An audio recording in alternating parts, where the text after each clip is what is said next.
Before we start, don't forget to subscribe, hit the like button, and leave a comment. Your support helps me bring you more powerful life stories that truly touch the heart. Thank you for being here.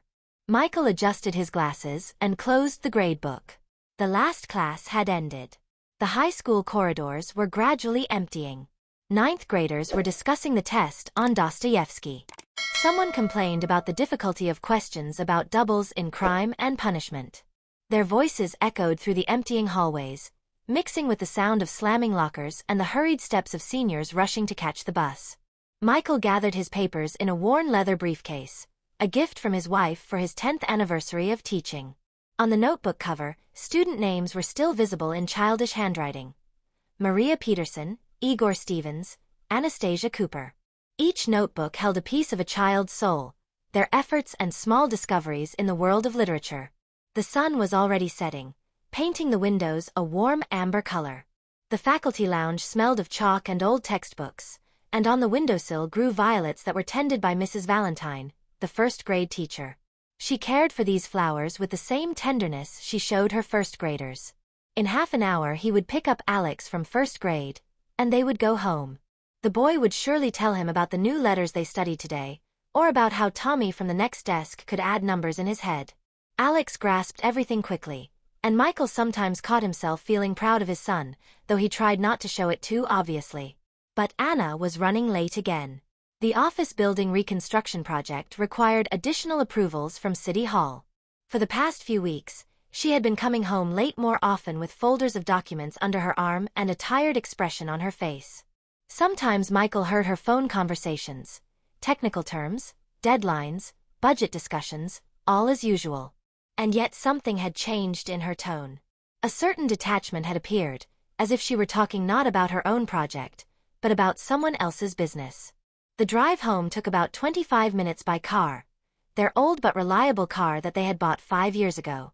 Alex loved to sit in the front seat and watch the road, asking endless questions about traffic lights, road signs, and why some cars went faster than others. Michael patiently answered, remembering his own childhood and his father's explanations of how the world worked. At home, Mrs. Marina was already feeding the younger children.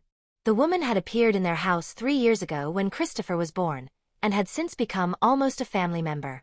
She knew each child's preferences, remembered who liked porridge with raisins and who categorically refused cream of wheat. Mrs. Marina never raised her voice, but the children obeyed her without question. There was something maternal and reliable in her calmness. Daria was drawing princesses with colored pencils at the kitchen table, occasionally showing the housekeeper new details of the dresses. The pencils were scattered across the entire table surface. Pink, blue, yellow, purple. The girl was concentratedly choosing a shade for the next ruffle or tiara, biting the tip of her tongue. This habit she had inherited from her mother. In the drawings, princesses danced at balls, walked through gardens with unicorns, lived in castles with cone-shaped towers. Each princess had her own story, which Daria eagerly told to anyone willing to listen. But for some reason lately, almost all the drawings featured the same woman in a fluffy dress, very similar to her mother. Christopher sat in his high chair, smearing porridge around his plate. He was 2 years old, an age when every meal becomes a creative process. The porridge ended up not only in his mouth, but also on his cheeks, on his shirt, on the chair's tray. Mrs. Marina patiently wiped him with a napkin, humming something under her breath. "Daddy, come!"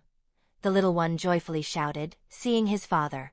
This phrase had recently appeared in Christopher's vocabulary and meant something like, "Daddy's here." Michael tried each time to explain the correct phrase, but so far unsuccessfully. Children's language lives by its own rules. "Papa came, Christopher," Michael patiently corrected, sitting down next to him and kissing his son on the head.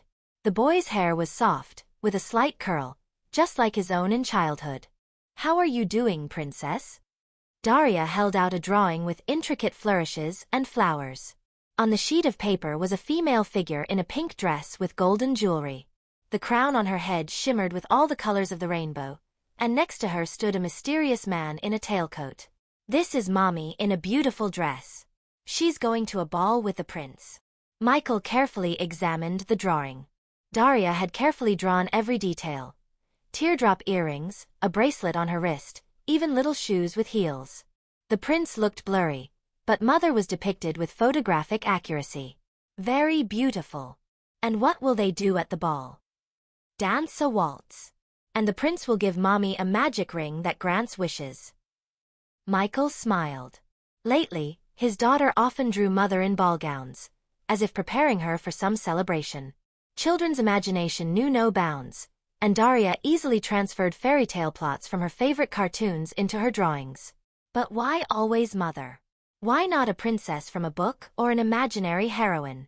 Alex was doing math homework, concentratedly writing numbers in his notebook.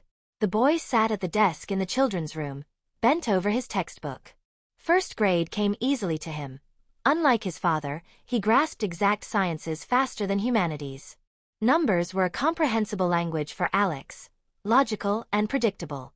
Not like literature with its ambiguity and hidden meanings. Next to the notebook lay a ruler, an eraser, and a pencil. The entire arsenal of a first grader. Alex loved order on his desk, arranged everything in its place, and got angry if someone touched his things. In this he resembled his maternal grandfather, a meticulous engineer who could spend hours explaining how mechanisms worked. Marina, thank you for your help. I'll sit with the children myself. Mrs. Marina nodded, continuing to wipe crumbs from the table. She moved measuredly, without fuss, turning cleaning into some kind of meditative process. Her face wore a kind smile, the same one she gave the children all day long. Mr. Michael, I don't need to come in the morning tomorrow. Mrs. Anna said she has the day off. Come as usual, my wife's plans might change. Michael said this automatically, without even thinking about where the information about Anna's day off had come from. She hadn't mentioned it at breakfast this morning, hadn't said anything the evening before. Usually plans were discussed in advance, especially if they concerned children and household matters. Mrs. Marina nodded and began gathering her things. The woman had worked for them for 3 years, knew all the family habits, and never interfered in personal matters. She had an amazing ability to be there when help was needed, and become invisible when the family needed to be alone together. The children adored her.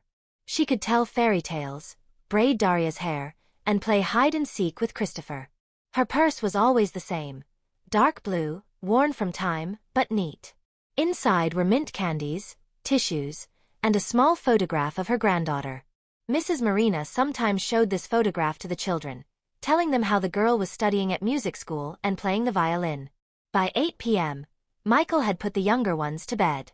Christopher fell asleep quickly. The day had been full of impressions and games. Michael sang him a lullaby he remembered from his own childhood, stroking his back. The boy snored through his nose, hugging a plush bear, a gift from his godmother on his first birthday. Putting Daria to bed was more difficult.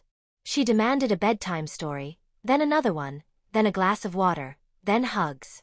This was an entire ritual that stretched for half an hour. The girl lay in her little bed under a pink blanket with fairy designs, and next to her sat an entire army of dolls, witnesses to her childhood secrets. Alex was reading a children's book in his room. On the nightstand by his bed lay a stack of books, a children's encyclopedia, a collection of animal stories, the adventures of little know-it-all.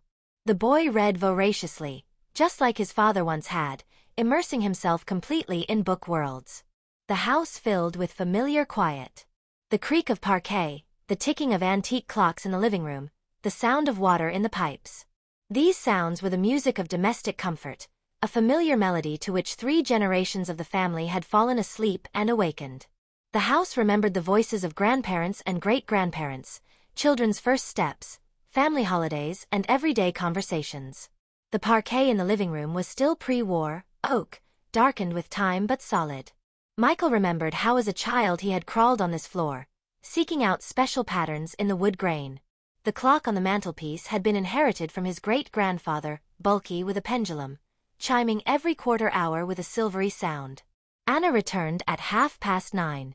Michael heard the sound of keys in the lock, then soft steps in the hallway. She took off her shoes, black pumps with low heels that she wore to the office, and carefully placed them in the shoe cabinet. She hung her coat on the hanger next to Alex's jacket and Michael's blazer. "How are the children?" Her voice sounded tired, without its usual warmth. Anna didn't look into the living room where Michael sat with a book, but headed straight for the stairs. Her silhouette flashed in the doorway, a slender figure in a strict suit, hair gathered in a neat bun. The younger ones are asleep. Alex is reading. Dinner is in the fridge. Thanks. I'll grab something quick. She went to the kitchen, took yogurt from the refrigerator. Michael noticed that his wife again didn't kiss him when she came home. Before, this had been an obligatory ritual, even after a short separation. Anna always kissed his cheek, asked about his day, shared her news. Now this ritual had disappeared as imperceptibly as childhood habits disappear. First you forget once, then again, and then it no longer seems important. Michael listened to the sounds from the kitchen. Rustling of opening packaging, the clink of a spoon against the walls of a cup, the quiet hum of the refrigerator. Anna was eating alone, not inviting him to keep her company as she used to do. How's the project going? Michael asked this through the slightly open door, not entering the kitchen. For some reason, he had the feeling that his presence would be unwelcome, that his wife would prefer to remain alone with her yogurt and her thoughts. Slowly. The architectural department is demanding a revision of the technical floor layout. We'll have to resubmit documents for approval. Her voice carried the familiar fatigue of someone fighting bureaucratic machinery. Anna had worked in construction for 8 years. She started as an architect's assistant, then became a project manager.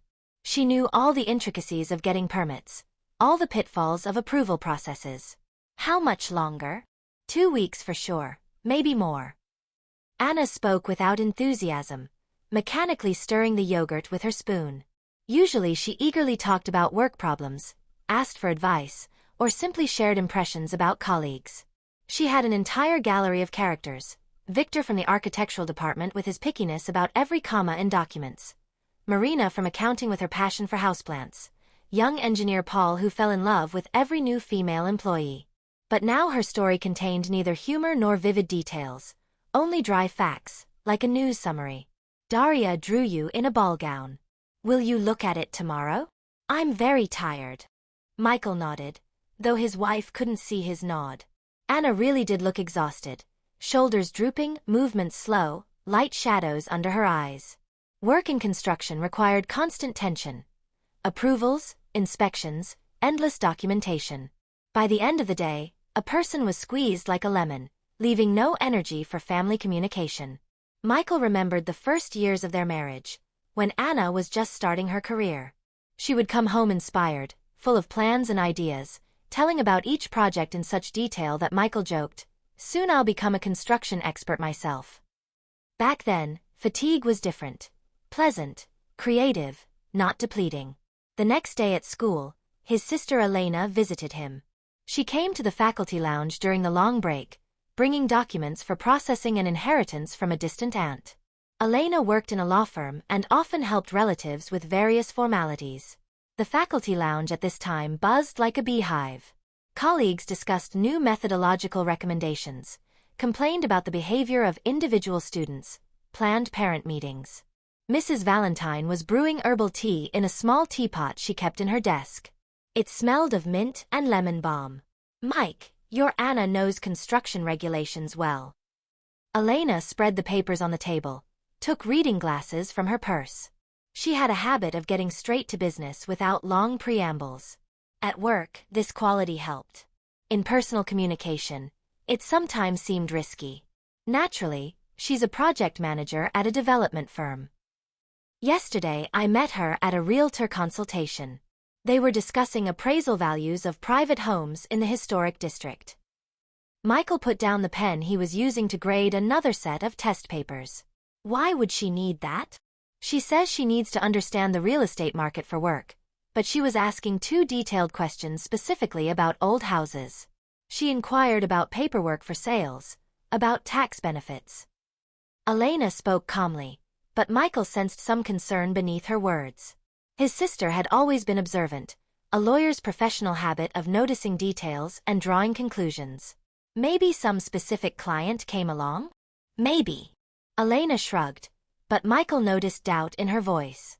His sister had always been straightforward and poorly concealed distrust. She had developed a sixth sense for insincerity, a useful quality in legal practice. The inheritance documents turned out to be quite simple. The aunt had left a small apartment in an old neighborhood and some amount in a bank account. Nothing complicated, but requiring proper legal processing.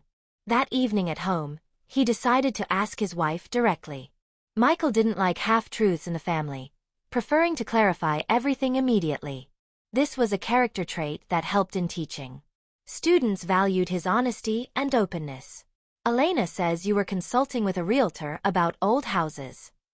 Anna froze for a second while folding children's toys into a basket. A barely noticeable tension appeared in her movements, the way people freeze when they hear an unexpected question. Yes, a client wants to buy a mansion for offices. Need to understand the specifics of such deals. I see. The explanation sounded reasonable. Anna's work indeed sometimes involved non-standard projects requiring study of real estate market peculiarities. Michael didn't insist on details. He trusted his wife and saw no reason for suspicion. During dinner, Anna barely spoke. The children told about the day's events. Alex got an A for reading an expressive recitation of a poem by Dorothy Parker. Daria learned a new song at daycare about a bunny and a carrot. Christopher tried to repeat words after the older ones, turning them into amusing gibberish. Family dinner had always been a time for communication, when everyone could share their news. Michael told funny stories from school life. The children shared their impressions. Anna usually interjected comments, asked questions, but today she silently ate pasta with cheese, occasionally nodding in response to the children's stories. "Mommy, why don't you hug us before bed anymore?"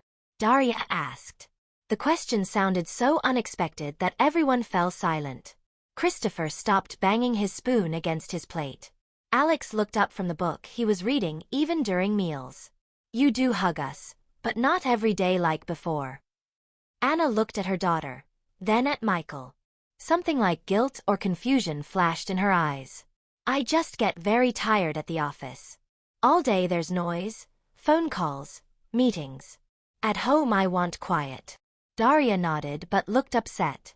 For a 5-year-old child, a mother's embrace isn't just a ritual, but confirmation of love and safety. Michael picked up his daughter, kissed her on the head. "Mommy works hard so we have everything good." After the children went to bed, Anna immediately went to the bedroom. She said she wanted to read before sleep.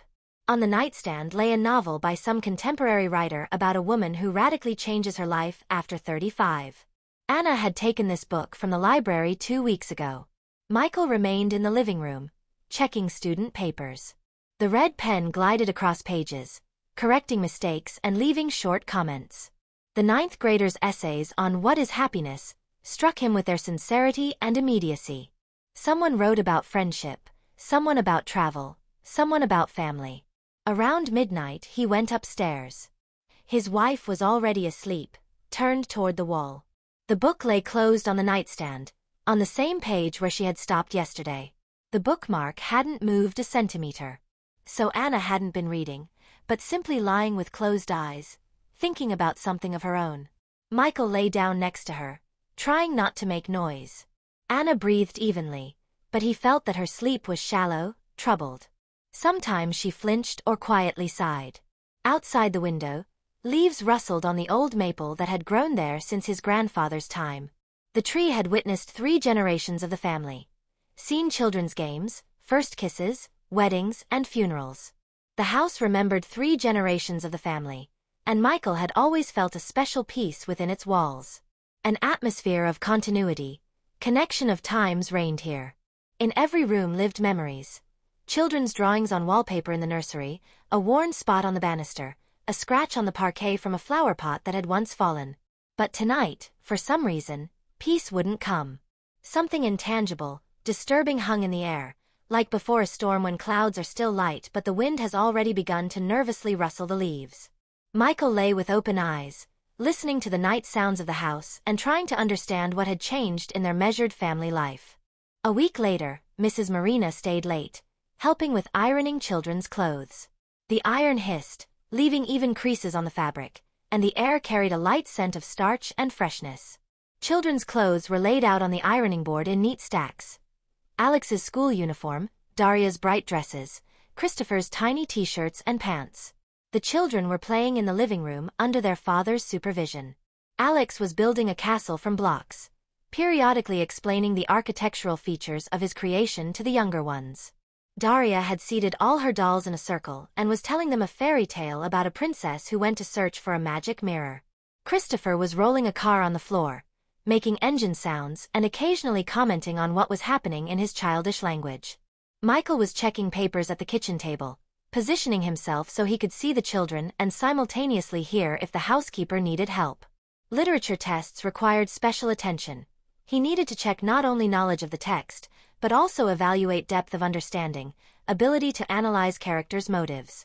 Mrs. Marina worked silently, concentratedly smoothing every wrinkle on the children's clothes. She had a special talent for turning wrinkled things into perfectly neat ones. The woman never hurried, never allowed carelessness. Work quality was for her a matter of professional pride. Mr. Michael, Mrs. Anna wasn't at the construction site yesterday. The question sounded cautious, as if in passing. Mrs. Marina continued ironing Daria's dress, not looking up from the iron. Her voice held no judgment or malicious curiosity, only natural bewilderment of someone accustomed to knowing the family's schedule. Said she spent the whole day in the industrial zone.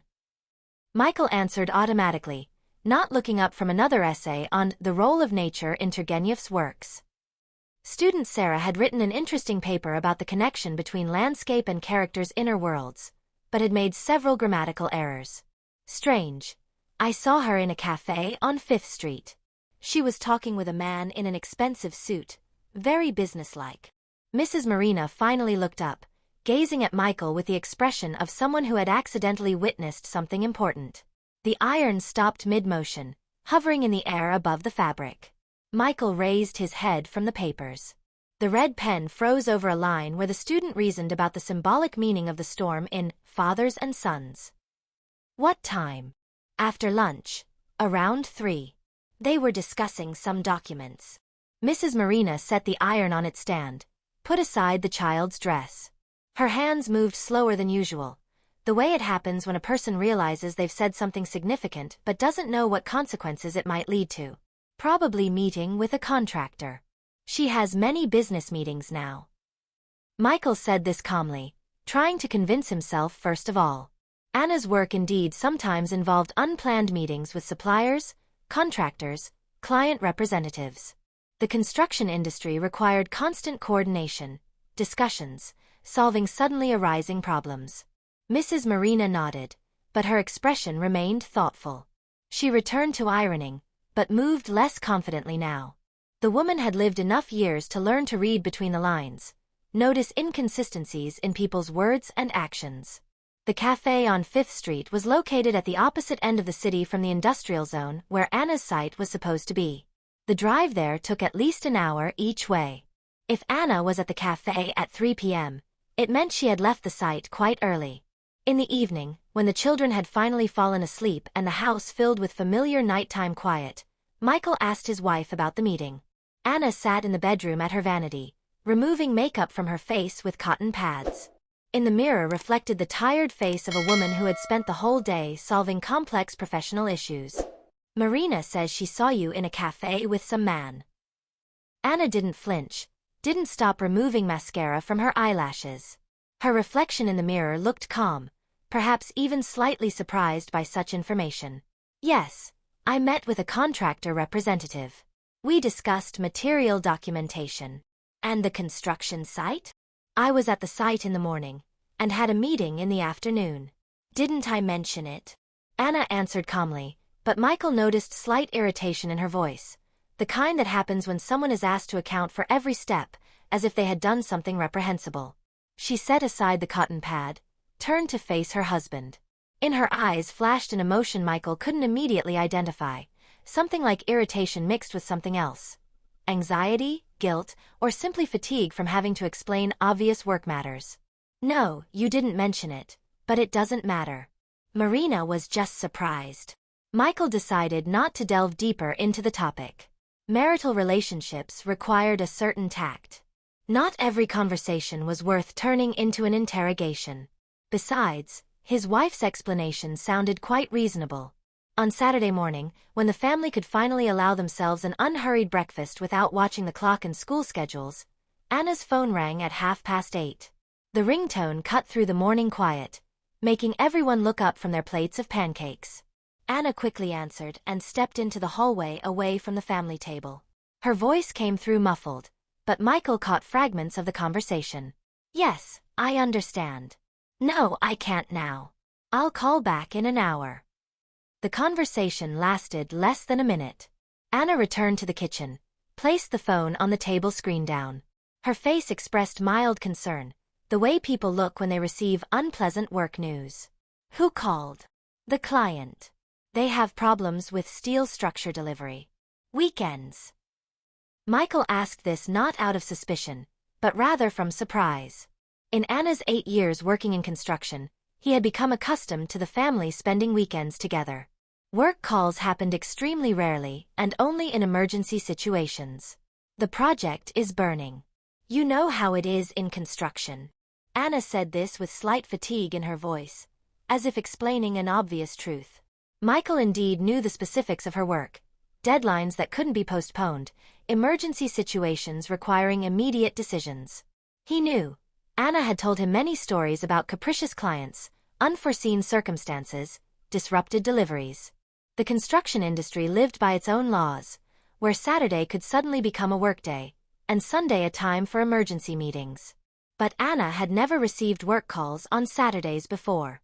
In all the years of their life together, weekends had remained sacred family time when the phone was silent and all problems were postponed until Monday. During breakfast, the children gradually returned to their usual morning ritual. Christopher was smearing jam from pancakes on his face, turning breakfast into a creative process. Daria was carefully cutting her pancake into small pieces, telling each piece a separate story about how it would get into her tummy. Alex looked up from his plate of pancakes, looked at his mother with serious eyes, the same as his paternal grandfather who always spoke directly what he thought. "Mommy, why don't you read us bedtime stories anymore?" The question hung in the air, making even Christopher fall silent. The boy instinctively felt the importance of the moment and stopped playing with his food. "I do read to you," Anna answered automatically, but uncertainty was audible in her voice. She tried to remember when she had last sat on the edge of a child's bed with a book of fairy tales in her hands. "You don't read. You haven't read for a week already." Daria supported her brother, setting down her fork. The girl spoke without whining, simply stating a fact that she painfully experienced with her child's soul. "And you don't hug us. You just pat our heads and that's all." Two children's voices sounded in unison, without malice or resentment, simply with sad bewilderment. For children, maternal affection was a natural part of the world, like sunlight or air. When it disappeared, the world became a little colder and less safe.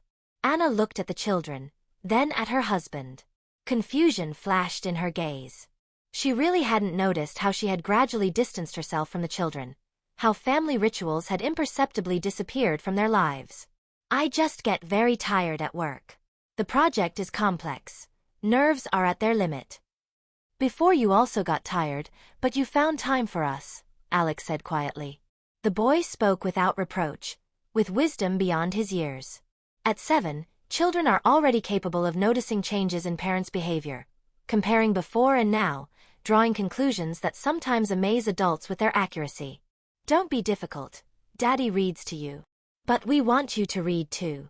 Daria said this with such sincerity that Anna felt uncomfortable. The girl wasn't demanding the impossible, just asking to return what had been a natural part of their lives just a few weeks ago. Anna got up from the table, began clearing dishes.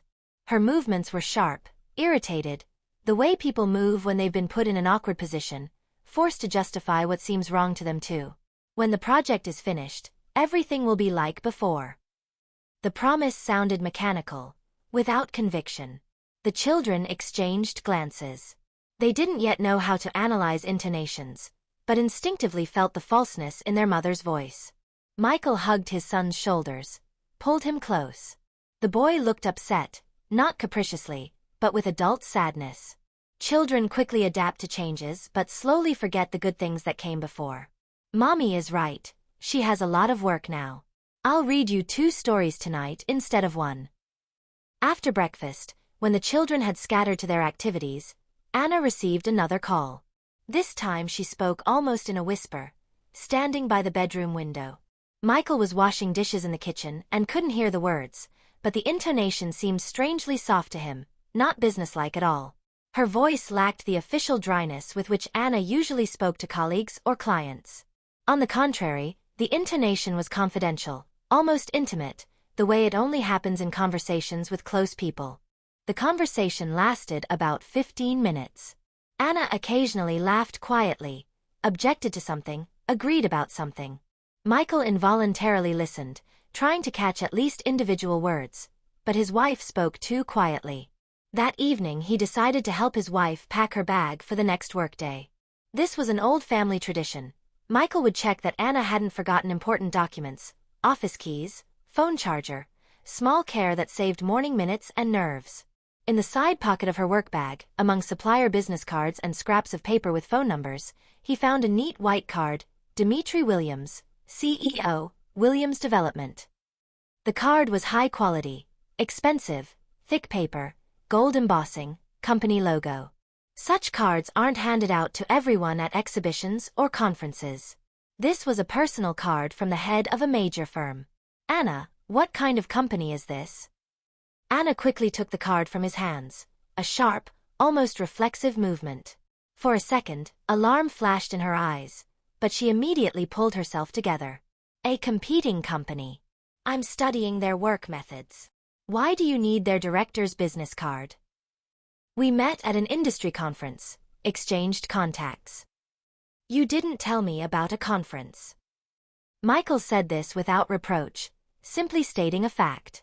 Before, Anna had always shared impressions from professional events, told about interesting presentations, new acquaintances. Just a small thing, spent half a day listening to presentations about new technologies. Anna put the card in another bag, away from prying eyes. The movement was so quick and careful that Michael involuntarily wondered. Usually his wife didn't hide work contacts. The next week, Elena came to the school again. She appeared during the long break with a folder of documents under her arm and a displeased expression. His sister had worked at the law firm for 15 years and had a habit of getting to the bottom of any matter. Mike, someone made inquiries about the value of your house. Elena sat down at the teacher's desk, spread out papers. Professional concern sounded in her voice. Lawyers don't like it when relatives find themselves at the center of unclear document circulation. How so? Through an appraisal company, they ordered a report on the market price of real estate on your lot. Michael set down the pen he was using to correct another stack of tests. Maybe for insurance? I checked. The inquiry came from Tech Build Company, from your Anna. Elena handed over an official report with stamps and signatures. The document looked serious, not a casual inquiry from a curious person, but an official real estate appraisal procedure. Michael took the documents, carefully studied the stamps and signatures. The handwriting was familiar, neat, with characteristic flourishes in capital letters. Anna always signed exactly like that. Definitely from her. She personally processed the inquiry. Here's the signature. At home, Michael waited for Anna to return from work. The children had already had dinner and were playing in the living room under Mrs. Marina's supervision. The evening atmosphere of the house was calm, creaking floorboards, children's laughter, the smell of dinner in the kitchen. You ordered an appraisal of our house? Michael asked the question immediately, without preambles. In family relationships, it's sometimes better to speak directly, not beat around the bush. Yes, I wanted to arrange insurance in case of fire or flooding. Asked a colleague to help with calculations. Anna answered calmly, taking off her coat in the hallway. Her explanation sounded reasonable. Many families insure real estate against unforeseen circumstances. Why didn't you tell me? I wanted it to be a surprise. Thought you'd be happy about additional protection. Which insurance company? Still choosing, comparing conditions from different firms. The explanation sounded logical, but Michael noticed that his wife was answering too quickly, as if she had prepared answers to possible questions in advance. Usually Anna spoke more slowly, thinking through each word. On Thursday evening, while sorting laundry in the bathroom, Michael smelled an unfamiliar scent on Anna's dress. The fabric smelled of something foreign, an unexpected men's cologne with woody notes and a barely detectable hint of expensive tobacco. "Anna, why does your dress smell of men's cologne?" "Where?" Anna approached the laundry basket, looked at her husband with mild surprise. Her eyes showed no alarm, rather bewilderment of someone who doesn't understand what's being discussed. "Here, on the collar." Michael held out the dress, gray, businesslike, which she wore to the office on Wednesdays and Thursdays. The collar indeed carried a persistent scent of men's cologne. Anna smelled the fabric, frowned, as if trying to remember where this scent could have come from. "That was in the elevator. I rode with a man who clearly overdid it with cologne. The stench filled the whole elevator. It smells strong. Some men don't know moderation. They think the more they splash on, the more attractive they become." She laughed, but the laugh came out unnatural, too loud and harsh for such a trifle. Anna took the dress from his hands, threw it in the basket with other laundry. Michael took an old notebook from his desk, the same one where he once wrote lesson plans for literature, and began recording the events of recent weeks. Not because he suspected infidelity, but simply felt the need to understand what was happening, to organize his own thoughts. Monday, Marina saw Anna in a cafe, though she talked about being at a construction site. Saturday, work call on weekend. Tuesday, company business card. Wednesday, house appraisal inquiry. Thursday, foreign cologne on clothes. The notes looked like a set of trifles, random coincidences. Each separately had a reasonable explanation. Business meeting, emergency situation at work, professional acquaintance. But together they formed a strange picture that couldn't be ignored. Michael reread what he had written several times.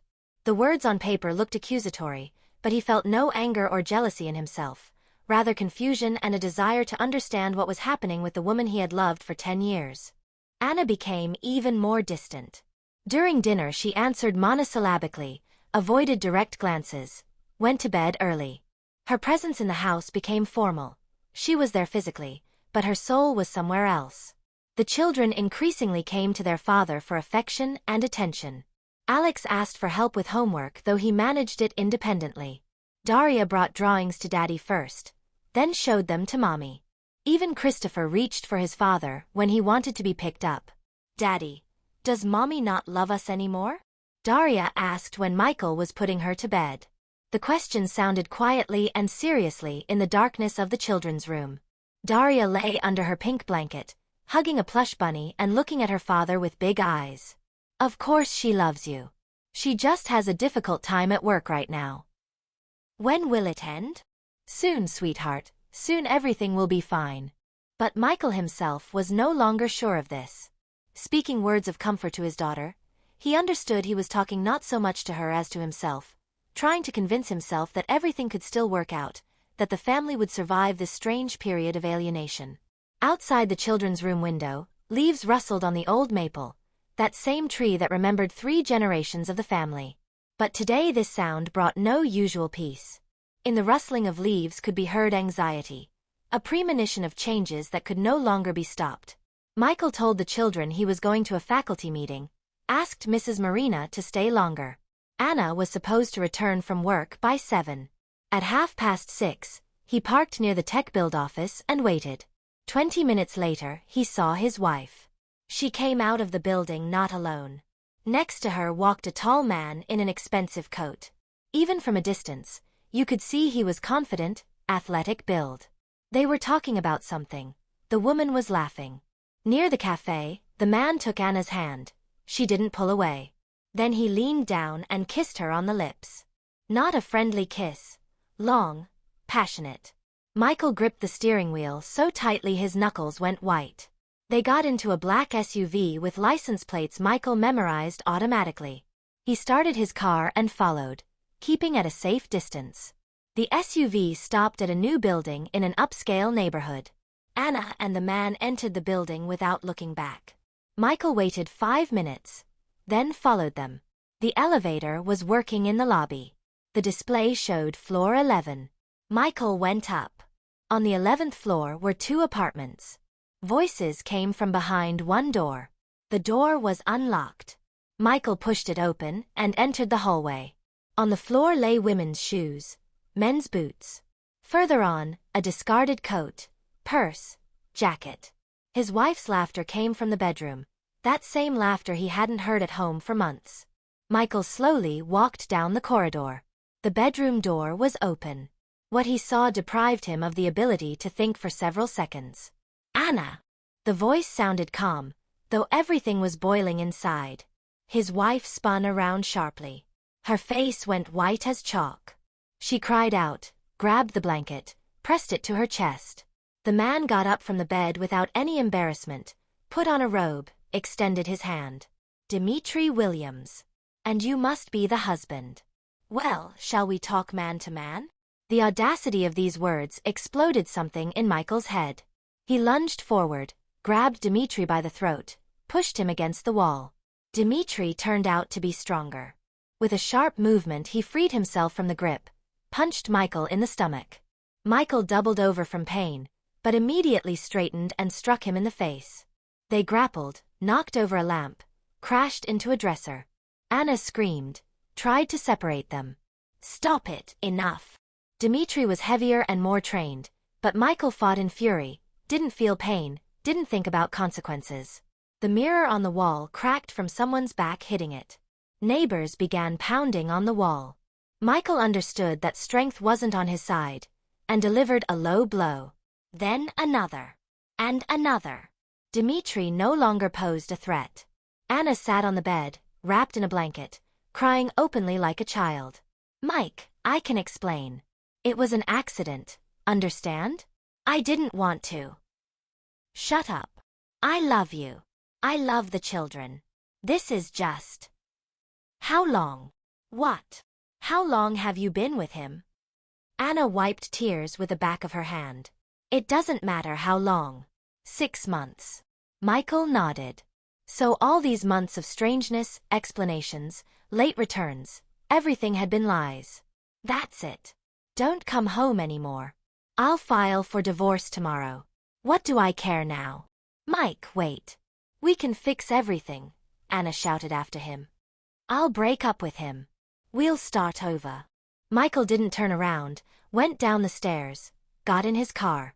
His hands were shaking, whether from anger or adrenaline. Only now did he feel pain from the blows. His nose was swollen, his cheekbone ached. At home, Mrs. Marina met him with a frightened face. "Mr. Michael, what happened?" "Everything's fine. Thanks for sitting with the children." "And Mrs. Anna?" "Anna won't be here anymore." Anna didn't come home for a week, called every day asking to talk. Michael didn't answer. The children asked about their mother. He said she was on a business trip. On the 8th day she came in the morning, stood by the gate, not daring to enter. Michael saw her from the window thinner, with extinguished eyes. "Can we talk?" "Talk. Not here. Let's go to a cafe." Michael didn't want to let her into the house. He agreed to meet for the children's sake. They needed clarity. In the cafe, Anna ordered coffee but didn't touch it. Her hands trembled when she tried to light a cigarette. "I broke up with him that same evening. Told him I never wanted to see him again." "And what did he say?" Anna was silent, took a drag of her cigarette. "He said he wasn't planning to continue anyway. He has other business." "I see. Mike, I want to come home. To the children, to you. We can start over."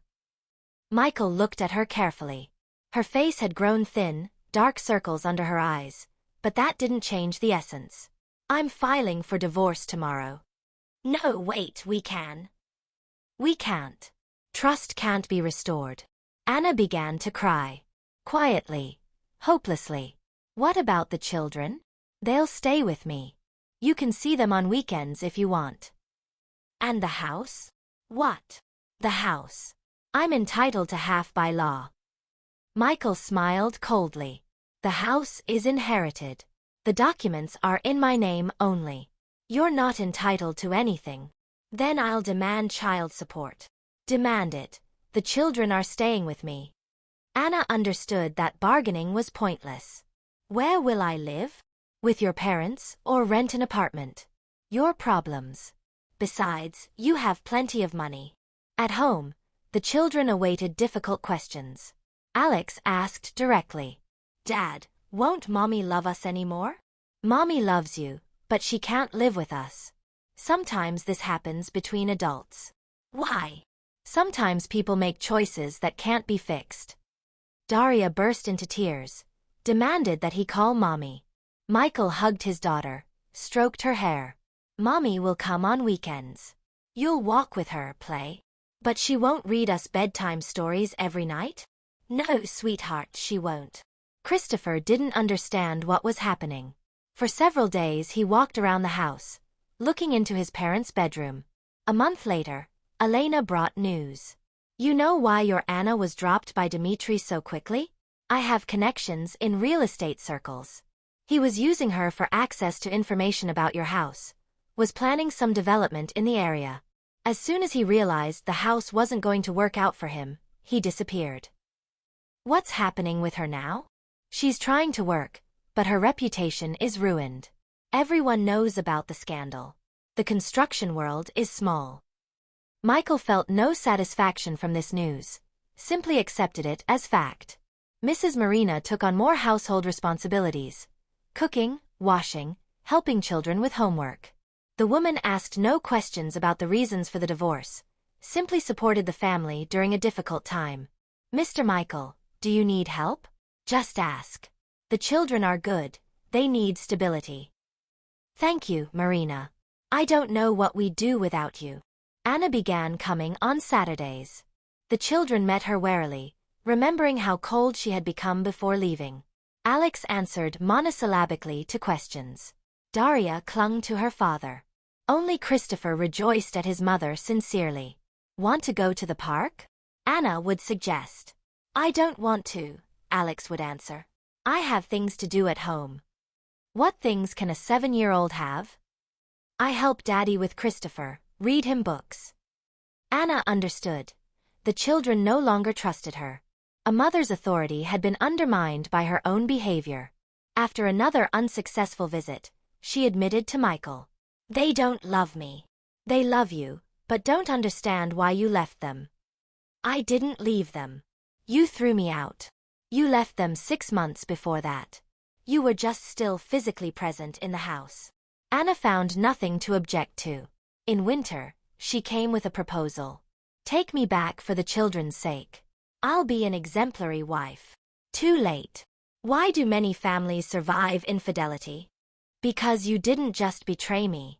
You betrayed the children when you started avoiding them for your lover. I'll change. No. You made your choice. Now live with the consequences. Michael rebuilt his life slowly, day by day. He read fairy tales to the children, helped with homework, took them to theater and movies. He understood that honesty was painful but better than beautiful lies. The children got used to the new order. Alex became more serious, helped with the younger ones. Daria still drew princesses, but now they lived in houses with daddies, not princes. Anna remained alone. Dmitri disappeared from her life as soon as he understood the futility of his plans. She lost her job. Management doesn't keep employees with tarnished reputations. Sometimes she stood near the school where Alex studied, hoping to meet her son. The boy saw her but walked past, not with anger, simply without interest, as past a stranger. Michael didn't take revenge on his ex-wife, simply lived forward, building a new life on the foundation of truth. The children grew up understanding that their father would never deceive or betray them. Truth turned out to be painful but liberating. Lies had been beautiful but destructive. The choice was made, and the consequences accepted. Thank you for listening to the story until the end. Subscribe to the channel and share this video with your friends and loved ones. It motivates us to keep working on new stories every day. Don't miss the next amazing story that's about to appear on your screen. We're very grateful to have you with us. See you soon.